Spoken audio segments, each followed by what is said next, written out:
হ্যাঁ হ্যাঁ, রাঘব তো আবারও মদ খেয়ে এসে কমলামাকে ধাক্কা দিয়ে কমলামার মাথা ফাটিয়ে দিলে ঠিক সেই মুহূর্তে দূর থেকে গয়না এসব দেখে একদম রেগে যায় এবং সেই সাথে গয়না তো বুঝছে যে গয়না আয়ুষ্মানের বাবা রাঘবকে ভয় দেখায়। শুধু তাই না, এদিকে তো আয়ুষ্মান গোপন সেই সিক্রেট রুম থেকে বেরোনোর অনেক চেষ্টা করে, কিন্তু একটা পর্যায়ে গিয়ে আয়ুষ্মান একটা দরজা খুঁজে পেলে সেই দরজাটি আয়ুষ্মান নিজের শরীর দিয়ে আঘাত করে দরজাটি খুলে ফেলে এবং সেই সাথে আশ্চর্যজনক ভাবে আরো ভয়ঙ্কর ভাবে ফেসে যায়। এবং এদিকে তো গয়না বাড়িওয়ালা অন্ধ লোকের রুমে গিয়ে একটু খোঁজাখুঁজি করলে সেই কালো পোশাক পরা ব্যক্তির সেই পোশাকটি দেখতে পায়, যার কারণে গয়না তো একদম আশ্চর্য হয়ে যায়। ছবি আর তাহলে আপনাদের কি মনে হয়, বিরাজের বাবা সেই বাড়িওয়ালা অন্ধ লোকেই কি তাহলে কালো পোশাক পরে আয়ুষ্মানকে কিডন্যাপ করালো এবং গয়নার সাথে এই অবিচারগুলো করতেছে?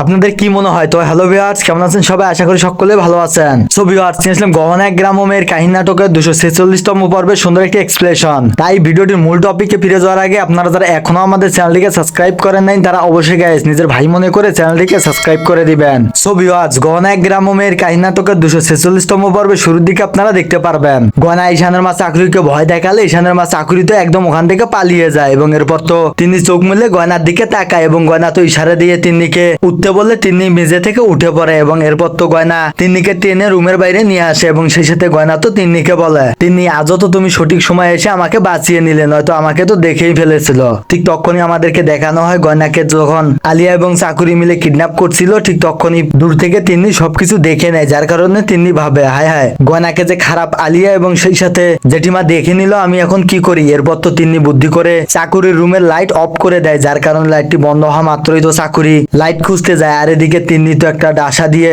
আলিয়ার মাথায় বাড়ি দিয়ে আলিয়াকে অজ্ঞান করে ফেলে। এরপর তো গয়নাকে বস্তা থেকে বের করা মাত্রই গয়না তো তখন তিন্নির কানে কানে ফিসফিস করে বুদ্ধি শিখায় দেয়, যার কারণে তিন্নিকে গয়না বস্তার ভিতরে ঢুকায় দেয় এবং সেই সাথে গয়না তো বুঝছে যে ঈশানের মা চাকরিকে ভয় দেখায় এবং ঈশানের মা চাকরি তো ভয়ে একদম পালিয়ে যায়। এরপর তিন্নি গয়নাকে বলে, গয়না আয়ুষ তো আমাকে বলেছিল তোমার এবং তোমার বাচ্চাকে যেন আমি সবসময় সুরক্ষিত রাখি এবং তাই তো আমি তোমার সবসময় খেয়াল রাখি। এরপর গয়না আয়ুষ্মানের কথা ভাবে এবং মনে মনে বলে, জানি না ডক্টর বাবু কোথায় আছে এবং তার কি অবস্থা হয়েছে এবং সেই সাথে সে ভালো আছে কিনা আমি কিচ্ছু জানি না। হে ভোলানাথ, তুমি আমার ডক্টর বাবুকে খুব দ্রুত আমার সাথে দেখা করিয়ে দাও। এবং এরপর তো আমরা আয়ুষ্মানকে দেখতে পাই, আয়ুষ্মানের সেই সিগারেট রুমে তো ধোয়া বন্ধ হয়ে গেছে এবং আয়ুষ্মান তো অজ্ঞান হয়ে পড়ে আছে এবং আয়ুষ্মান তো ধীরে ধীরে জ্ঞান ফিরে পাচ্ছে। এক পর্যায়ে আয়ুষ্মান তো সুস্থ হয়ে দাঁড়িয়ে পড়ে এবং সে মনে মনে ভাবে, আমি জানি গয়না আমি তোমার জন্য হলেও বেঁচে থাকবো, তোমার প্রার্থনায় এবং তোমার ভালোবাসায় হয়তো বা আমি আবার বেঁচে গেলাম। এবং এরপর তো আয়ুষ্মান ভাবে, কিন্তু এ কেমন ভয়ঙ্কর রুম, কোনোভাবেই তো আমি এখান থেকে বেরোনোর কোনো রাস্তা খুঁজে পাচ্ছি না,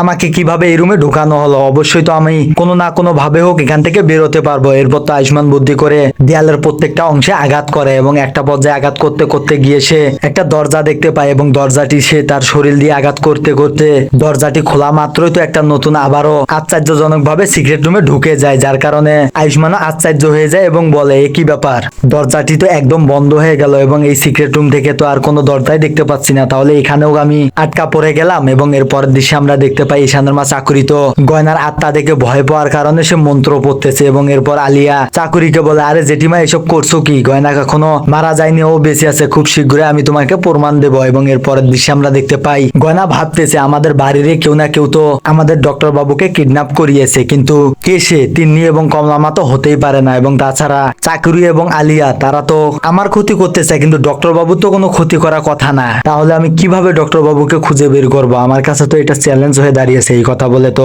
গয়না মেঝেতে বসে পড়ে এবং এরপরের দৃশ্যে আমরা দেখতে পাই আয়ুষ্মানও তো একদম হতাশ হয়ে সেই সিক্রেট রুমের মেঝেতে বসে পড়ে এবং আয়ুষ্মান এবং গয়না দুজনকে নিয়ে একে অপরকে নিয়ে ভাবছেন এবং দুজনকে সাহস যোগাচ্ছেন। এরপর সিক্রেট রুমের মেঝে থেকে তো আয়ুষ্মান একদম দাঁড়িয়ে পড়ে এবং বলে, যাই হয়ে যাক না কেন গয়না, আমি তো তোমার কাছে খুব শীঘ্রই ফিরবো এবং তোমাকে আবারও কাছ থেকে দেখবো। এবং এর পরের দৃশ্যে আমরা দেখতে পাই গয়না ভাবতেছে, পুজো চলে আসলো, আমার এটাই সুযোগ, এখন তো সকলে ব্যস্ত থাকবে, এই সুযোগে বাড়ির প্রত্যেকটা জায়গায় আমাকে খুঁজে বের করতে হবে এবং ডক্টর বাবুর কাছে পৌঁছানোর চেষ্টা করতে হবে। এবং এরপরের দৃশ্যে আমরা দেখতে পাই বিরাজের বাবা মানে বাড়িওয়ালা অন্ধলোক তো বিরাজের মা মানে জানুকিকে বলে, জানুকি আজকে এই খুশির দিনে তো তুমি তোমার পরিবারকে আমাদের এই সম্পর্কের কথা সবকিছু খুলে বলতে পারো। এরপর জানুকি তখন বিরাজের বাবার প্রতি রেগে যায় এবং বিরাজের বাবাকে বলে, না, আপনাকে এবং বিরাজের সম্পর্কে আমি আমার পরিবারকে বলতে পারবো না। এরপর তো বিরাজের বাবা মানে বাড়িওয়ালা অন্ধলোক জানুকিকে বলে, যদি এমন হয় যে এটা বলার কারণে আয়ুষ্মান বাড়িতে ফিরে আসবে তাহলে কেমন হবে? এটা শুনে তো